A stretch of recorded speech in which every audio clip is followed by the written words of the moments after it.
এক জঙ্গলে এক হাঁস তার বাচ্চাদের নিয়ে আনন্দে দিন কাটাত। প্রতিদিন সে বাচ্চাদেরকে নিয়ে নদীতে গোসল করতে যেত আর দিন শেষে খাবার সংগ্রহ করে ঘরে ফিরত। একদিন বাচ্চারা খাবার খাচ্ছিল, এমন সময় দুটি দুষ্টু শিয়াল হঠাৎ এসে তাদের খাবার ছিনিয়ে নিয়ে যায় এবং ভয় দেখিয়ে তাড়িয়ে দেয়। সেদিন মা হাঁস তার বাচ্চাদের নিয়ে অনেক কষ্টে রাত কাটায়। পরদিন তারা নতুন করে একটি ঘর বানায় এবং আবার আগের মতো আনন্দে বসবাস শুরু করে।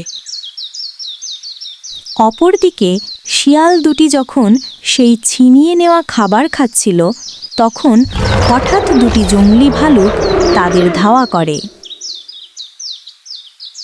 ভালুকরা এক শিয়ালকে মেরে ফেলে আর অন্যটি প্রাণে বাঁচলেও গভীর অনুতপ্ত হয়।